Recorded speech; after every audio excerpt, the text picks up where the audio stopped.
fogo com o vés principal dianteiro. A ocorrência de incêndios é um dos piores pesadelos da aviação. O fogo mata os pilotos de medo. Avião em chamas, pista 24. Em Manchester, 1985, Incêndio no número 1. um voo com destino ao Mediterrâneo enfrenta um desastre na pista. A tripulação estava ciente de que havia um incêndio, mas naquele momento não reconheceram a gravidade do incêndio. Evacuar! Evacuar!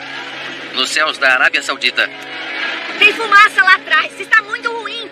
um voo cheio de peregrinos é consumido pelas chamas. A essa altura, houve uma confusão dentro da cabine. Fogo no convés principal dianteiro. E depois que o avião de carga da UPS cai em Dubai, Ok, se mexendo, gente. vidas dependem de os investigadores conseguirem as respostas certas. Eu quero que busquem toda essa grade. O que causou esses incêndios? Eu não tenho oxigênio. E por que eles foram tão mortíferos? Ele não consegue ler os instrumentos. Ele não sabe onde está em relação ao solo ou ao aeroporto. Pior do que isso, é quase impossível.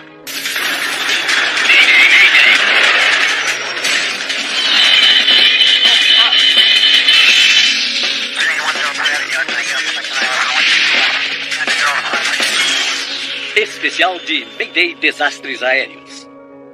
Esta é uma história real baseada em relatórios oficiais e relatos de testemunhas. Fogo a bordo. Aeroporto de Jeddah, Arábia Saudita. 11 de julho de 1991. Ele possui um terminal especial construído exclusivamente para os milhões de muçulmanos que fazem a jornada para o Hajj anual. O voo 2120 da Nigeria Airways se prepara para levar um grupo de peregrinos para casa em Sokoto, na Nigéria. Os 247 passageiros estão a bordo de um DC-8 operado pela companhia aérea canadense Nationair. A Nationair era uma pequena companhia iniciante com sede em Montreal e começou levando pessoas em férias para destinos ensolarados durante o inverno. E depois iniciou esse negócio de charter offshore, muito incomum, que foi o que os levou a Jeddah e a Arábia Saudita. Aqui. O comandante William Allen é um ex-piloto da Força Aérea Canadense. Ele tem mais de 20 anos de experiência como piloto. O copiloto Kent Davitt estará nos controles hoje. Eu vou ligar o ar-condicionado. E Victor Fair é o engenheiro de voo. Também a bordo estão o mecânico Jean-Paul Philippe e o gerente de projeto Aldo Tetamanti. Ligando o 4. Às 8h26 da manhã, já faz 30 graus lá fora. Para chegar à sua posição de decolagem, o voo 2120 deve taxiar 5 quilômetros através do enorme aeroporto. Vai ser um longo caminho. Bom dia, Nigerian. 2120. Você foi liberado para decolar na 34 esquerda. Todos os motores. Ok, você tem o controle. Ajustando o empuxo máximo. E no início do rolo de decolagem, eles ouvem um som alto na cabine de comando. O que é isso? Os instrumentos não mostram indício algum de problemas. 80 nós. 90 nós agora. 90 nós, confere. Eles continuam a acelerar. Nigerian 2120. 2120 decolou às 8h29. Taxa positiva. Subir o trem.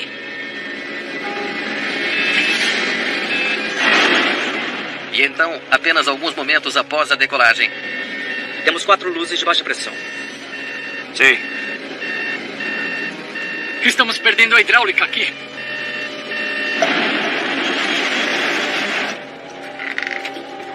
na aeronave, os primeiros sinais de problemas. Fumaça. Sinto o cheiro de fumaça. Onde? Lá atrás. Vou dar uma olhada.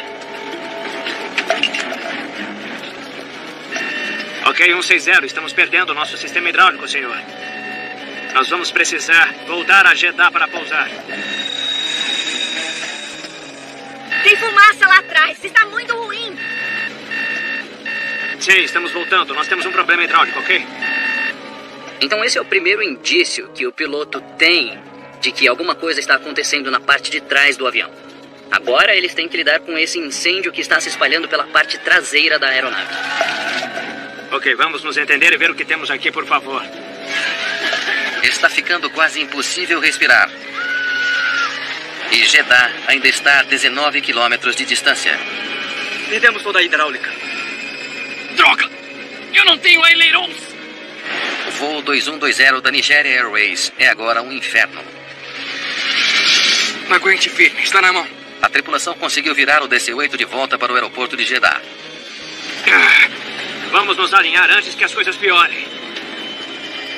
Ok, agora estamos a 3.000 metros, declarando uma emergência. Nós estamos tendo problemas de controle de voo.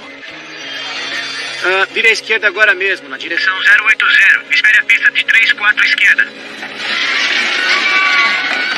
A essa altura, é uma confusão dentro da cabine. Passageiros estão sendo engolidos por chamas e corpos estão começando a cair da fuselagem da aeronave. Ali está, a 3 quilômetros. Tudo bem. Vamos para o chão. Perdi os estabilizadores. Meu Deus, eu não tenho controle. Baixar trem de pouso.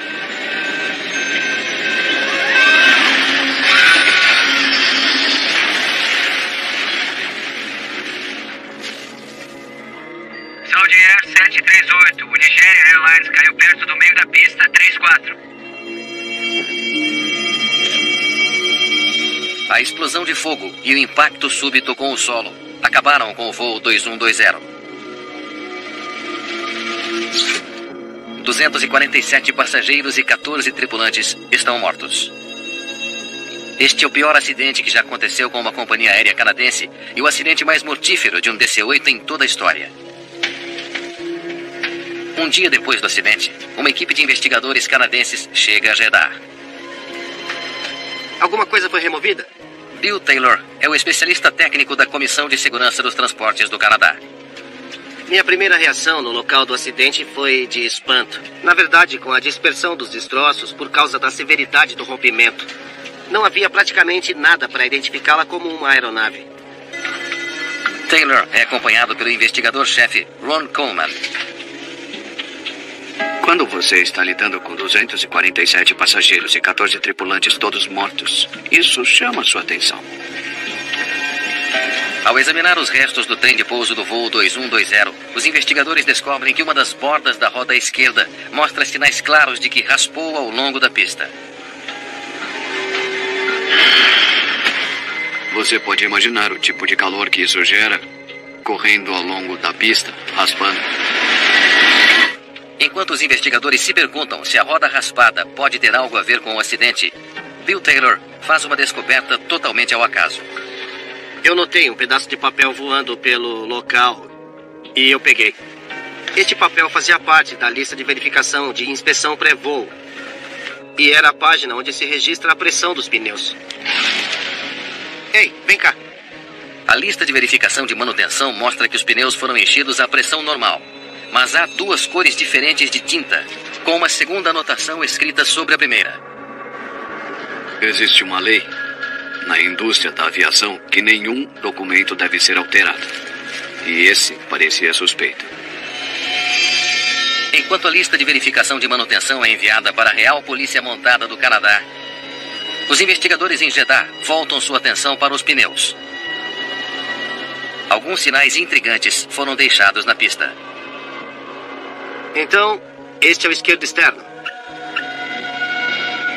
Nós vimos onde o pneu dianteiro interno do trem de pouso esquerdo perdeu seu pneu. Em outras palavras, o pneu tinha estourado e a roda entrou em contato direto com a pista. Taylor conclui que 2 pneus da aeronave estouraram, ambos do trem de pouso principal esquerdo. O que é isso? Está tremulando. Falhas de pneu na época não eram um evento incomum e nem são hoje. Subir o trem.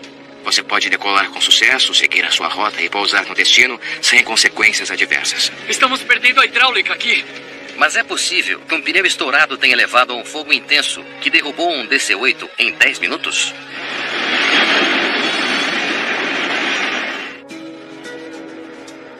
No laboratório forense da Real Polícia Montada do Canadá, os técnicos analisam o registro de manutenção da Nation Air. Os testes revelam 2 camadas de tinta nas anotações do registro. As leituras da pressão dos pneus foram sobrescritas. E as leituras reais que estavam embaixo mostraram 20 a 30 PSI abaixo dos níveis necessários para operar o avião e os pneus com segurança. Testes confirmam que as anotações foram falsificadas. Diga-me, qual era o plano para os pneus? Investigadores interrogam mecânicos em Jeddah.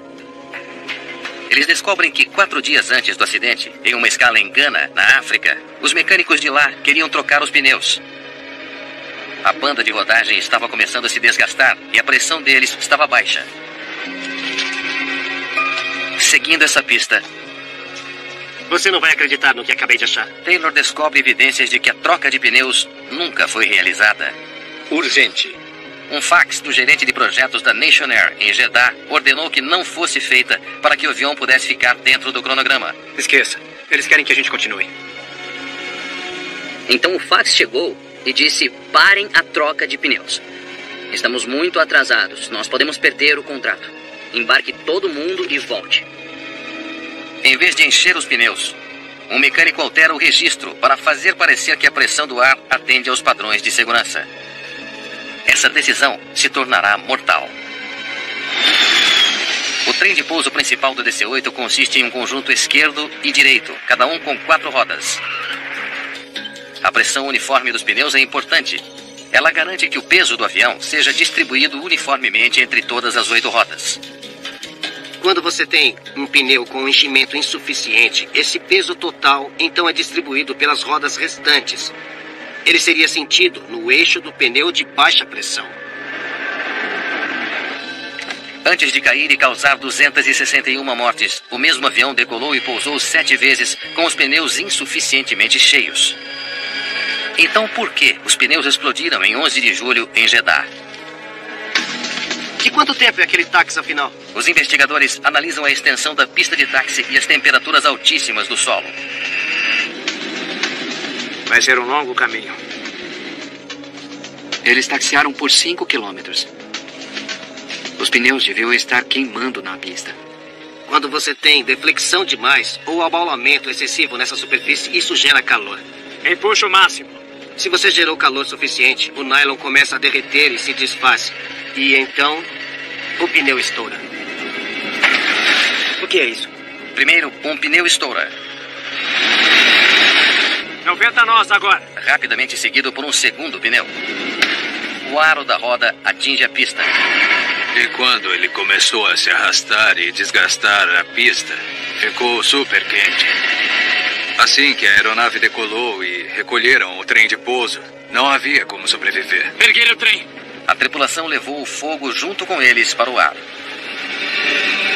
Infelizmente, o DC-8 não tinha nenhum indicador de calor ou fogo para dizer à tripulação que eles tinham um problema com o trem de pouso na área do poço da roda.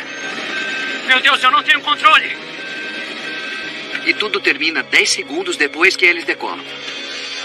Baixar o trem de pouso. Não acredito que as pessoas que estavam tomando as decisões tivessem em mente que o que estavam fazendo era uma coisa perigosa.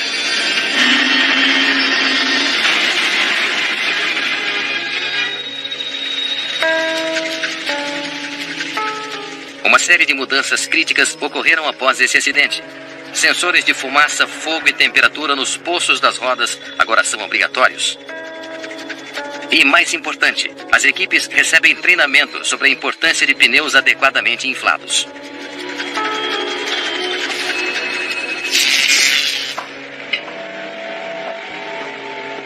Há um ditado que diz que todo regulamento é escrito com sangue. E é verdade. Mas as lições que aprendemos desses acidentes são obviamente muito valiosas. Podemos olhar para os acidentes do passado e aplicá-los a quedas muito específicas do presente, onde as taxas de sobrevivência são incríveis, especificamente por causa dessas lições do passado. – 22 de agosto de 1985. É pouco antes das 6 da manhã, no aeroporto de Manchester, no norte da Inglaterra. O voo 28 da British Air Tours está programado para levar 131 passageiros de Manchester para a ilha grega de Corfu. Lindsay Davis está indo para a Grécia com o namorado, Charlie Dickinson. Está pronta? Vamos lá. Nós estávamos saindo juntos havia 1 ano. E essa era uma das razões da gente estar tão empolgado, entende? Foi a nossa primeira viagem juntos. O comandante Peter Tarrenton está nos controles. O copiloto Brian Love está sendo treinado por ele. Medouros 28 está liberado para decolar. O Boeing 737 tem 3.000 metros para chegar à velocidade de decolagem.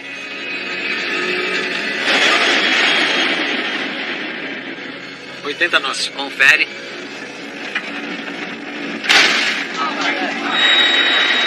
Pare! O comandante Tarrenton acha que um pneu estourou. Nossa reação imediata foi parar. Estávamos alguns nós abaixo da nossa velocidade de decisão.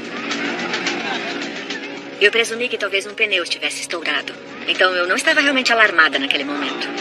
Mas a situação está ficando muito pior. Chamas estão saindo da parte de trás de um dos motores do avião. Eu quero passar. Fiquem sentados. E fumaça está entrando no avião. Parando, 28, Mike. Estamos abandonando a decolagem.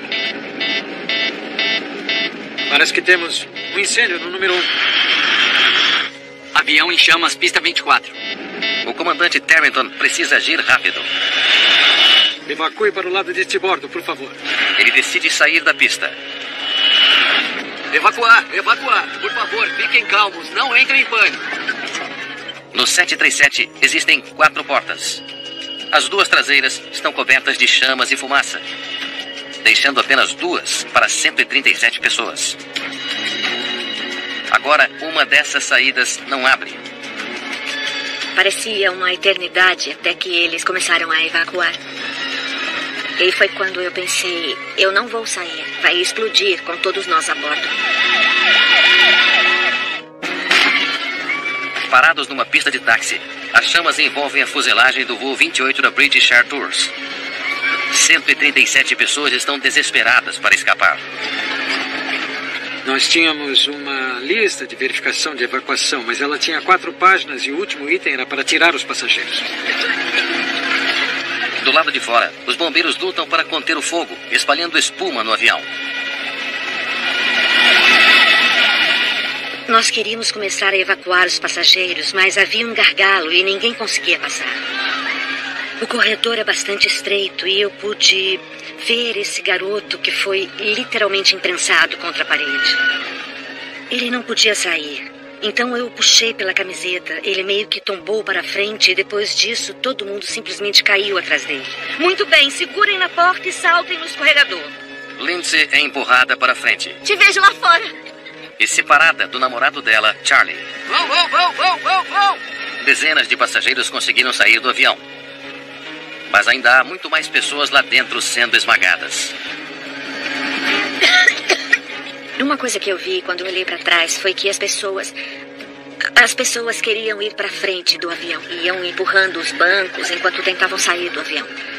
Todo mundo estava gritando e em pânico. E foi quando eu pensei, pessoas vão morrer lá dentro. Ok, vá, Brian. Para salvar suas vidas, o comandante e o copiloto são obrigados a abandonar a lista de verificação de evacuação. Fizemos tantos itens quanto pudemos, e então nós 2 saímos pela janela da cabine de comando.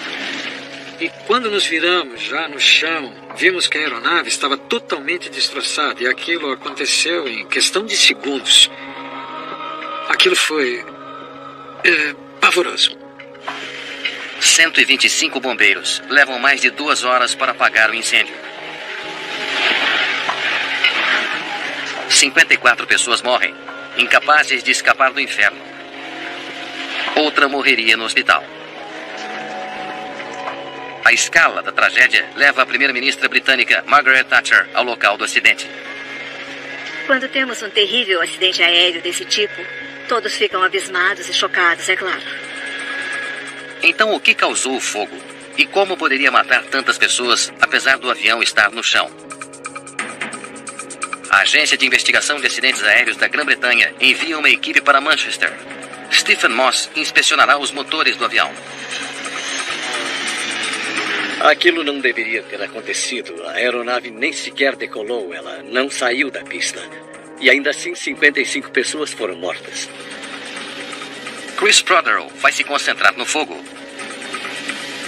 Nós estávamos cientes, pelos relatos iniciais, de que o fogo havia entrado na aeronave muito rapidamente quando a aeronave parou, e esse foi um ponto focal para mim.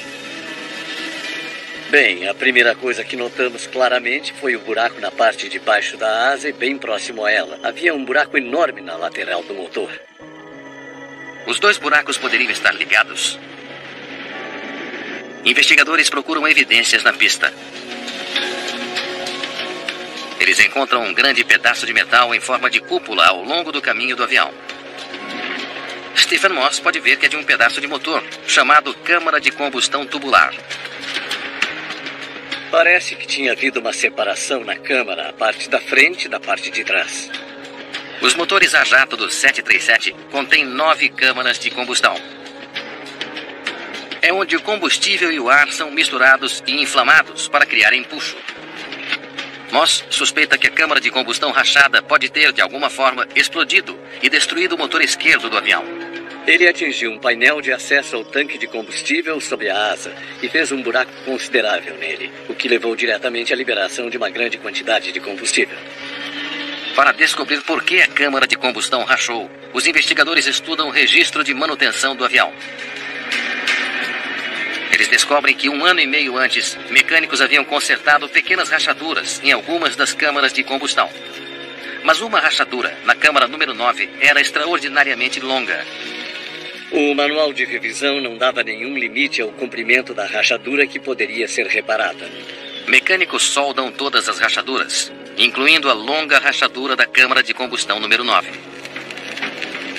Depois que as câmaras de combustão são remontadas e presas às asas, 80 nós. As soldas são inacessíveis aos inspetores. Pare! Se a companhia aérea tivesse inspecionado as câmaras, acho que não há dúvida de que teriam visto o problema. Parece que temos um incêndio no número 1.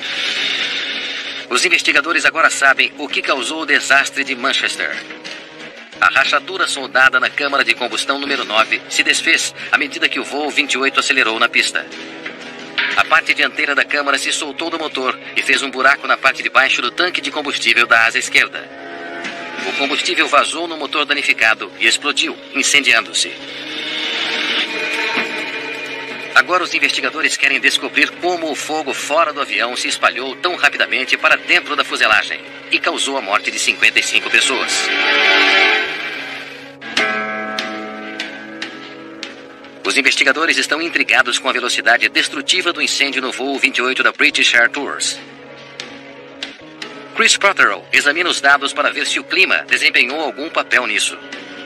O vento foi o principal fator que determinou a gravidade do incêndio em termos de seu ataque no exterior da aeronave, a rapidez com que penetrou na aeronave e também afetou as condições dentro da cabine.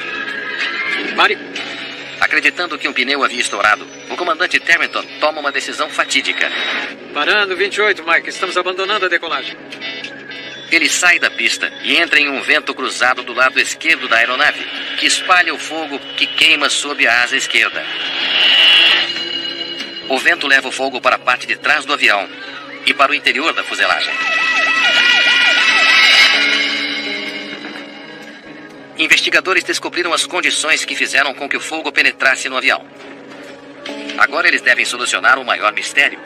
Por que 55 pessoas morreram depois que o avião abortou com segurança uma decolagem? Houve algum problema com a evacuação? Evacuar! Evacuar! Por favor, fiquem calmos. Não entrem em pânico. Um Boeing 737 cheio é projetado para ser evacuado em menos de 2 minutos. Mas 90 segundos depois do voo 28 ter parado, a maioria dos passageiros ainda estava a bordo. Você pode imaginar que, nessas condições, que as pessoas precisam se afastar da fumaça. E as pessoas fizeram isso, basicamente escalando os assentos e as outras pessoas na frente deles. Em menos de 5 minutos, o que deveria ter sido um acidente sem consequências tornou-se mortal. Para entender melhor o que aconteceu no voo 28, a psicóloga Helen Muir é trazida para a investigação. Ela configura uma cabine para replicar um Boeing 737. Então, para que os voluntários ajam como se o avião estivesse em chamas, ela oferece dinheiro para os primeiros que saírem dele. E isso produziu um comportamento que foi inacreditável. As pessoas passaram por cima dos assentos, deram uma volta umas às outras, todo tipo de coisa. E, de fato, quando os sobreviventes do acidente de Manchester vieram e viram os vídeos, eles disseram, foi assim mesmo. A debandada é agravada pelo design do avião. As pessoas ficam presas na abertura do anteparo que separa o compartimento de passageiros da cozinha. A abertura do anteparo de um Boeing 737 tem 57 centímetros de largura, suficiente apenas para uma pessoa passar. A pesquisa de Muir leva a um avanço. Nós mostramos, através de testes repetidos, que se fosse aumentada a abertura mínima de 57 para 76 centímetros, melhoraria dramaticamente a velocidade com que as pessoas poderiam sair, e isso poderia reduzir a possibilidade das pessoas caírem ou escorregarem. A pesquisa de Helen Muir leva os fabricantes a redesenhar o compartimento de passageiros para torná-lo mais seguro. Isso inclui aumentar o espaço entre as paredes do anteparo para 76 centímetros e introduzir a iluminação em faixa para ajudar a guiar os passageiros até as saídas, mesmo quando estão cegas pela fumaça. Salte, por favor, salte, salte, salte, salte! Os céus estão mais seguros agora por causa do voo 28 da British Air Tours. Embora as lições aprendidas tenham ocorrido a um custo terrível, mesmo para os sobreviventes como Lindsay Davis e o seu namorado Charlie Dixon. Não tinha nada de errado com a gente, nós pensamos, pelo menos nada fisicamente. Mas nossas vidas mudaram, e muito, apenas naquelas poucas horas.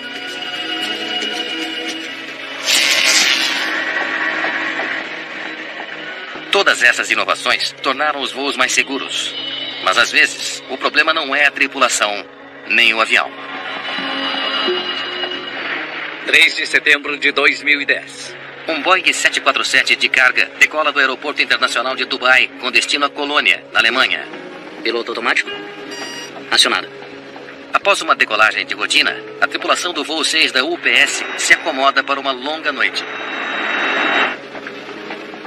O copiloto Matthew Pell é quem pilota o avião. Ele está com a UPS há 4 anos. Boa decolagem, a propósito. Tem um bom toque nos controles. O comandante Doug Lampy também é um veterano experiente. Ele está com a UPS há 15 anos e tem mais de 4.000 horas de voo no 747. O enorme porão do Boeing 747 leva 100 mil quilos de carga. À medida que o 747 sobe, ele passa para o espaço aéreo do Bahrein. Bahrein, UPS 6, subindo para o nível de voo 320. Bahrein. Está ótimo, UPS 6. Aqui é Bahrein e você está no nosso radar.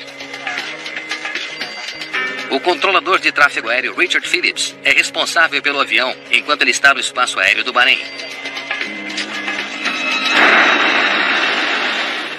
21 minutos após a decolagem, a 9.500 metros. Fogo com vés principal dianteiro. Um alarme avisa de um incêndio no porão de carga. Eu piloto o avião, você lê a lista de verificação. Lista de verificação para fogo na parte dianteira do porão. Pousar no campo aéreo mais próximo disponível. Acabo de receber um alerta de incêndio no porão de carga. Preciso pousar assim que possível. Doha está ao nordeste de vocês e a 160 quilômetros. É perto o suficiente? Que tal virarmos e voltarmos para Dubai? Gostaria de declarar uma emergência. O comandante Lampy decide não pousar em Doha e vira o avião de volta para Dubai, a 25 minutos de voo. Toda a assistência disponível é necessária em Dubai. Descida de emergência em andamento. Acione o número 2 e o número 3. O copiloto ativa o sistema de supressão de incêndio e despressuriza o porão de carga. A manobra deve sugar o oxigênio do porão e supostamente sufocar as chamas. Põe a sua máscara de oxigênio. Mas não funciona. Outra luz de advertência se acende e alarmes de incêndio soam em várias áreas diferentes do porão de carga. As chamas estão se espalhando rapidamente. A fumaça penetra na cabine de comando. Uma cabine de comando cheia de fumaça é uma condição absolutamente aterrorizante. UPS 6, desça e Mantenha a 3.000 quando quiser. Fogo em todos os compartimentos. Uma situação já aterrorizante está prestes a piorar ainda mais. Eu não tenho controle sobre o avião. O quê? Eu não tenho controle da inclinação do avião. Controle de inclinação, isso é o nariz do avião para cima, nariz do avião para baixo. É essencial para a velocidade do ar e à medida que ele se aproxima da pista, é fundamental para poder pousar.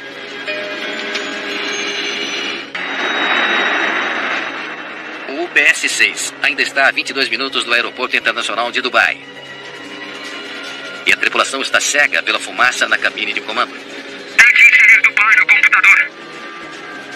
Se eles puderem chegar perto o bastante da pista e manter a velocidade correta, um sistema de orientação de alta tecnologia no aeroporto pode ajudar a pôr o avião no chão.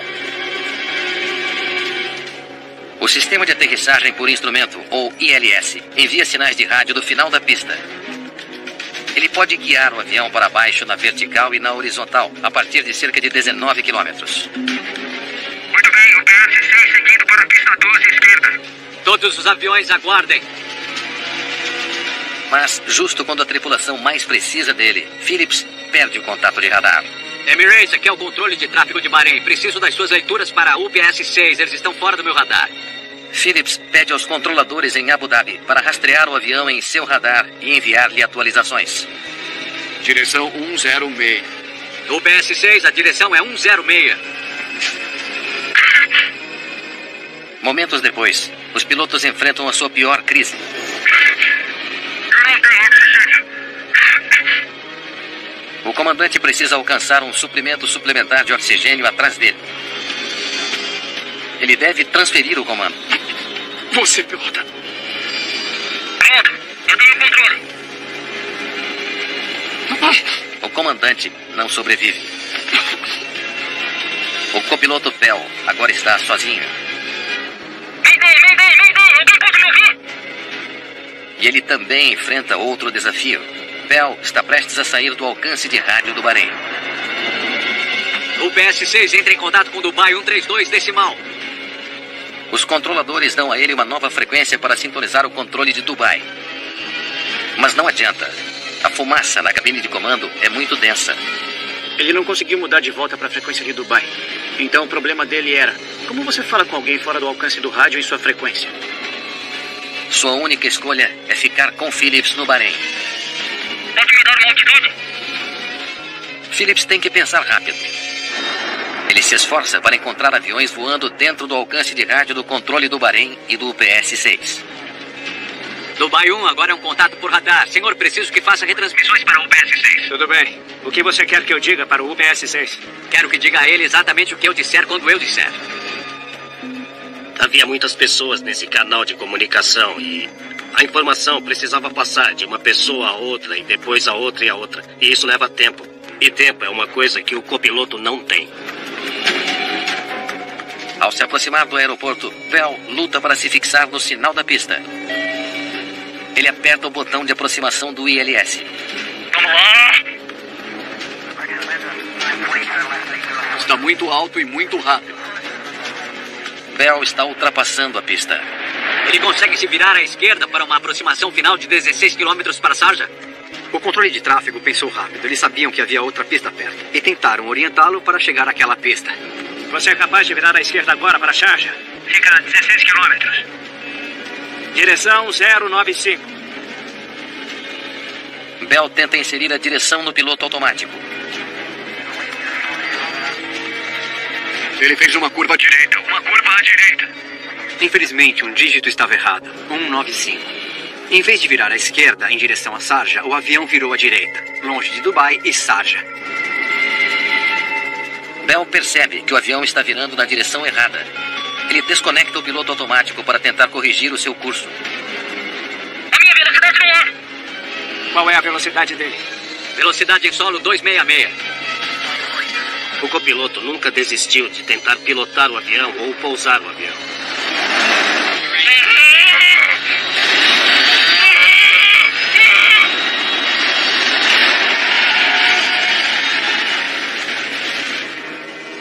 O que aconteceu? Contato do radar perdido. O UPS-6 colidiu com uma base militar a 16 quilômetros do Aeroporto Internacional de Dubai. Nenhum dos pilotos sobreviveu. Felizmente, não há fatalidades em solo. O avião de 220 milhões de dólares está agora destroçado, espalhado por uma área do tamanho de 6 campos de futebol. O avião bateu em altíssima velocidade. Havia muitos pedaços pequenos e quando isso acontece, do ponto de vista investigativo, será realmente desafiador. A unidade de investigação de acidentes aéreos dos Emirados Árabes Unidos nomeia Darren Straker para liderar a investigação. Ok, todos se mexendo, gente. Precisamos olhar cada pedaço. A primeira pergunta é, o que estava pegando fogo? Como isso chegou a bordo? E como esse 747 caiu do céu? Uma vez que o 747 é norte-americano... O que você precisa? Bill English, da Comissão Nacional de Segurança dos Transportes dos Estados Unidos, se junta à equipe. As primeiras coisas para se preocupar eram os gravadores de voo, o gravador de voz e o gravador de dados. O gravador de voz da cabine de comando é encontrado quase imediatamente. Eu piloto o avião, você lê a lista de verificação. Tudo bem. A gravação mostra que a tripulação reagiu rapidamente. Acionar número 2 e 3. Acionando os sistemas de bordo projetados para conter um incêndio. Por que eles não conseguiram voltar para o aeroporto? Aqui é o UPS-6. Preciso fazer um pouso de emergência. O que mais se destacou para mim foi a velocidade do início dos problemas que enfrentaram. Tente inserir Dubai no computador. Como o fogo fica tão fora de controle que o avião fica quase impossível de voar.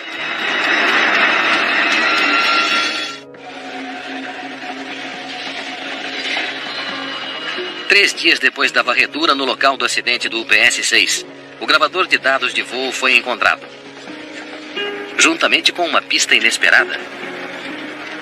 Dentro daquele arbusto, havia uma pequena bateria de lítio que havia queimado, explodido e sido projetado dos destroços até aquele pequeno arbusto. A pequena evidência pode levar os investigadores à misteriosa causa do incêndio. Os investigadores analisam a carga do 747. 81 mil baterias? Isso é muita carga perigosa. O manifesto de carga revela que o UPS-6 tinha dezenas de carregamentos de baterias de lítio ou eletrônicos que as continham. Uma vez que obtivemos o manifesto de carga e vimos o volume total dessas baterias que estavam a bordo, estávamos na direção certa. As baterias de lítio podem fornecer até 10 vezes a energia das baterias alcalinas comuns, mas elas são extremamente inflamáveis. Sua composição química volátil significa que elas podem explodir em chamas se ficarem comprometidas.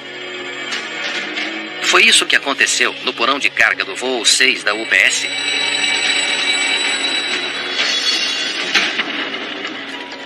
Em uma instalação nos Estados Unidos, Straker testa essas baterias. Os resultados são surpreendentes. Quando eles aquecem uma única caixa contendo 100 baterias, elas se incendeiam rapidamente, produzindo chamas que atingem temperaturas de 1000 graus Celsius. Ficamos completamente surpresos em como uma pequena bateria de lítio superaquecia e depois vazava e praticamente explodia e virava um problema que você não conseguiria conter. Com isso em mente, os investigadores usam o gravador de dados de voo para mapear o que aconteceu durante o voo UPS-6. Eles não sabem por que as baterias se incendiaram automaticamente, mas o incêndio começa no porão de carga sob a cabine de comando. Bingo. Se você conhece bem o 747, sabe que ele tem um calombo característico na frente. A cabine de comando é parte desse calombo e o porão de carga fica logo ali embaixo. Encontramos carga ali embaixo, baterias bem grandes, muita energia e densamente amontoada.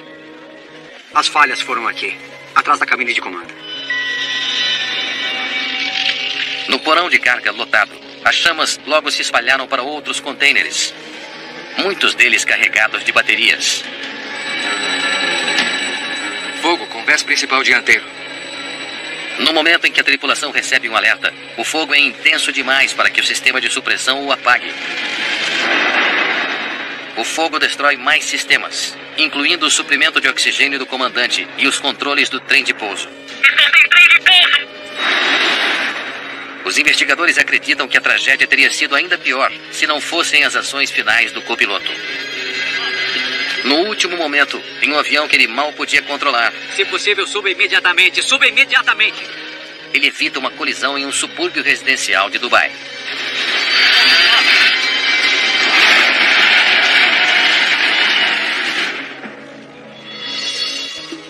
O relatório final recomenda melhores detectores de fumaça e extintores de incêndio com compartimentos de carga e exige contêineres mais seguros. Em resposta, a UPS implementa seus próprios contêineres de última geração, que estabelecem um novo padrão de resistência ao fogo. A empresa também projeta máscaras de oxigênio inteiriças para a tripulação da cabine de comando e um sistema de ar vedado que evita que a fumaça encubra os instrumentos e o para-brisa.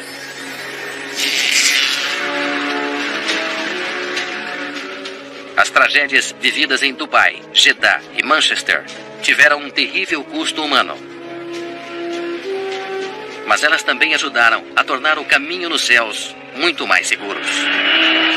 Nós meio que alcançamos um auge na segurança da aviação nos dias de hoje. Mas porque fomos capazes de pegar todos esses acidentes, aprender as lições, aplicá-las e tornar os voos mais seguros. E estamos vivendo agora uma era notável de segurança, porque as pessoas não morreram em vão.